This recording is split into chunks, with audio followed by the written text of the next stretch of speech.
Good afternoon, and we are here today at the Horasis Global India Business Meet 2012 in the afternoon lunch session. I have with me two gentlemen who have today been honored with the Entrepreneur Year Award by Horasis, Mr. D.K. Jain of Luxor Group, Mr. K.P. Singh of DLF, and I have also with me Gunjan Sinha, who is the chairperson of MetricStream United States. And my first question to you, Mr. Jain, is first, thank you for spending a few moments with us. You got this entrepreneurship award. It's a big honor. What are your feelings at this point? What do you feel and what do you have to say very shortly? See, this is a great achievement. I am very glad and very happy that my family has supported me to work hard on this, because I started my career at a very young age and I've been through and through working very, very hard. And today I get an award in Horasis in Antwerp. It's a great pride and a great happiness too. Well, sir, thank you very much, and you deserve every bit of it. A lot of young people are inspired when they hear the story and how you've taken it from levels to levels. So we'll get back to you on the next question soon. Mr. Singh, your story has been more documented from the Jack Welch days of GE, and how you could see 25 years before what happened. Not 5 years, not 10 years. 25 to 30 years before what was about to happen, you saw it and you were part of it and you catalyzed it, stimulated it. A lot of people followed. So you've been given the award. What are your feelings and a few words of wisdom, if I can ask you? I consider this, thank you very much, as a tribute to thousands of my colleagues who worked with me, day and night, to architect, engineers, and various disciplines, business. And frankly, it's the teamwork which have enabled us to ride all these odds in life which I have faced, and that's how I published my book, autobiography, recently. And the title is Whatever the Odds. I had a lot of odds. Everything you do, you find opposition in your life. But the team which I had with me made me, enabled me to overcome the odds. And what I get today is thanks to them. And actually, I therefore, is a dedication, this award is to them, as much as me, but more credit goes to them. Thank you, Mr. Singh. I know you touched upon the teamwork because you have a fairly large team that is spread over the country, and I think in every nook and corner, so it's not easy to manage a team and inspire and keep them going. I'm sure a lot of people will look forward to your book. I'll try and take a look at that later. And Mr. Sinha, MetricStream, this backdrop of this meeting, last 4 years, there's been growth stories, there have been debacle stories in European Union, America, India. There are outreach programs where Indian companies go out and acquire companies globally. The common thing in all of this, there is an element, and that's the core of being an entrepreneur. People say, how do you take risk? And the entrepreneur says, I don't take risk, I manage risk. So my question to you is, in all of this, there is an element of risk. And would you like to share some of your thoughts on the managing the risk in any scenario, whether it's acquisitions or growth or slowdown or? No, I think, as we were talking earlier today, we are living in a world where it's an unprecedented times at some level, right? A lot is broken if you look at the glass as half empty, but if you look at it the other way around, the glass is half full. There's a lot to be optimistic about. And I fundamentally believe that there's never a better time as it is now for entrepreneurship to thrive, where risk-taking, and for people who know how to take risks. And a good example would be if you're trying to, for example, go beyond the traditional. As an Indian venture, we talked yesterday on this subject. We've done a fine job serving large multinational companies and becoming parts of their supply chains and being part of their OEMs. But it's critical that we have examples like the Luxor case or the DLF case where we are actually creating independent brands which can stand by themselves. Absolutely. Not being part of any global supply chain, but redefining business and global supply chains. And for that, you have to take risk, you have to manage risk, and you have to learn to thrive on risk. This is not just an art, it's also a science where you start to understand where you put weight, where you want to be defensive, where you want to be offensive. And part of that risk management is what has to be ingrained into the DNA of the organization. And companies who do that well learn to thrive, they make acquisitions, they grow inorganically, they grow organically, and build value for the stakeholders.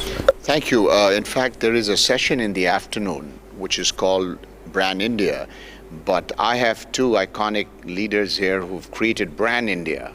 And I'm not sure whether you're speaking at that now, but you guys should be actually sharing your thought, because you have built a Brand India, your India, which is completely... Okay, so that'll be... Unfortunately, I wouldn't be able to. I'd like to share... yeah, so please, Mr. Singh, would you like to give some response to that and thoughts? Well, since I won't be here in the afternoon, you know, in my life, which I've covered in my book very extensively, I can only say what I did in my life, what I learned. I learned one thing in my life from people like Jack Welch, and the great mentor I had was Mr. George Hoddy, from another great man in America, was that any time you have an issue before you, business, whether acquisition, whether you're starting a new field, first you got to acquire deep knowledge about the subject. And out of that, find out what are the risk elements. And I classify always risks in life into two categories: prudent risk, impulsive risk. The ability with which a businessman can segregate the two categories is first element of success. And I normally have only gone into prudent risk category. And that too thereafter, what I've done in my life is that out of this prudent risk, then I draw up a plan of action, what me and my team has to do as part of a structured program to ensure that I mitigate that risk factor, what he said, managing. So you have to manage that factor to see that the prudent risk which you have taken is you are able to take care of as best as is humanly possible. Of course. If you do that, I've seen in my life, 9 out of 10 times, success follows. Yes. And of course, then you've got to have ability to fight. Never give up. Keep fighting. Keep fighting. That is interesting. Thank you, Mr. Singh. I think these are I've never heard this distilled more clearly than this about the risk part of the prudent part and the impulsive part. So I'm sure a lot of people will get very inspired with these two words. Mr. Jain, what kept you going? It's been 50 years and you still have new things coming on. You're starting new things at this age. This is exemplary. So, see, I'm a little different than KP Singh. Of course. I believe in impulsive risk. Okay. Not the prudent risk. Because I have done in my life as a young entrepreneur, because I'm not MNC. I'm not a multinational company. I believe the large businesses in India by the entrepreneur should be done by the smallest possible way, so that you are closest to your employees, closest to your people. They believe in you and you believe in them. Attrition rate should be very lower. They should be trained and the team should be created. Then I believe in his feelings are from other person, my feelings are from Steve Jobs. Steve Jobs, when started in this world, he came out to his technology and innovation. I believe in technology and innovation. So once the innovation is completed and technology is done, then he feels and think himself and ask himself with his 2, 3, 4 people that what is this technology? Can we change the whole technology into a word technology? It's possible that all the consumers and whatever it is, they will be like iPhone, he got bankrupt one day, He came to India, spent time there. He went there, people thrown him out of the office. He said, no, I'm going to make this iPhone. So he tried that impulsive risk, but he managed the risk and then he has seen the quantum of risk. I take impulsive risk, but I see the quantum of risk. I have just moved into nanotechnology. I thought this is impulsive risk, but I thought up to 50 crores is my risk. because I can afford that under my other businesses. But beyond that would be difficult to manage. So I take the risk into it and then even go into the market as a first mover advantage, so that I should not lose the track and other people will fall in. So my thinking is on this basis. I agree with KP Singh. His experience is far bigger than me, far better than me, because he's at a stage that nobody can go against him or go against what he says. But for a younger entrepreneur, if you are going to see the prudent risk, then you take the time. You go on studies, you go on thinking. By that time, 3 years are gone and technology moved on and the market is gone, somebody else has come, and that is a MNC. So it's a fight between the private entrepreneurship and the MNC entrepreneurship. There's a difference between it. Thank you, Mr. Jain. I think you have a point because, the type of industry you are in kind of determines the way you look at things. Before we close this, Gunjan, would you like to say from a technology paradigm or something of that sort? Let me give you my thoughts, because I live in Silicon Valley, this hub and center of entrepreneurship and risk taking, and I fundamentally feel like, as an entrepreneur, I've always made sure that I play in a sandbox which is large, and then thereafter it's not so much about trying to make something bigger. It's about looking at saying, okay, how do I take off each and every risk? It is there to realize the vision that I have. So whether you're talking about a prudent risk or whether you're talking about an impulsive risk or any form of risk, it's a systematic act of identifying and actually working through each and every one of them, however small or insignificant, and being persistent and persevering through decades on that, to me, is a recipe for creating something nice and beautiful. And I think we have 2 great examples of nice and beautiful, both in DLF and Luxor as examples.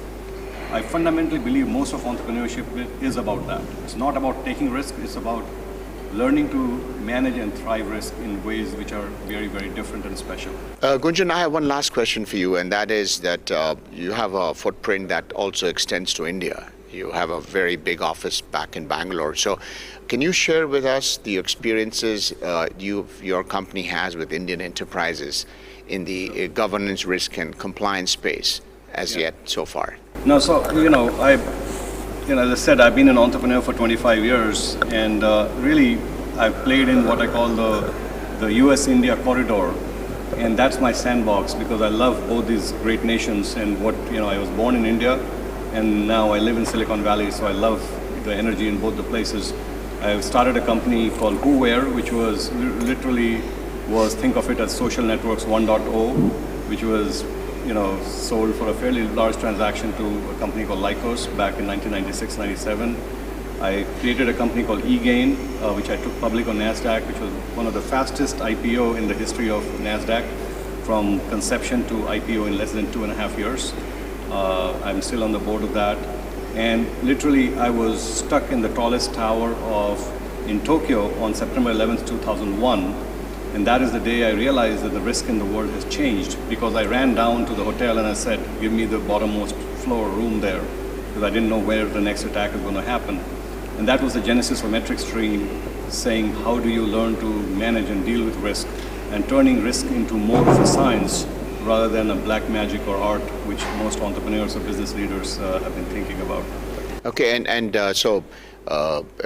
any recent endeavors in India? Are you helping some enterprises on that platform? No, in fact, we're working with a number of businesses in India, small businesses as well as large businesses. We're working with regulators and so forth. So Indian market is just opening up to this whole concept of risk management and corporate governance. And I think as companies are now looking to build global brands, this is not becoming not just an afterthought, but a forethought, so that you are leading the world in how corporate governance, risk management becomes a practice, and as a science, and as a platform on which you can create shareholder value on a sustainable basis. Thank you. Thank you, gentlemen, again. I know all of us have to go someplace or the other. Thank you once again, and have safe travels. Thank you.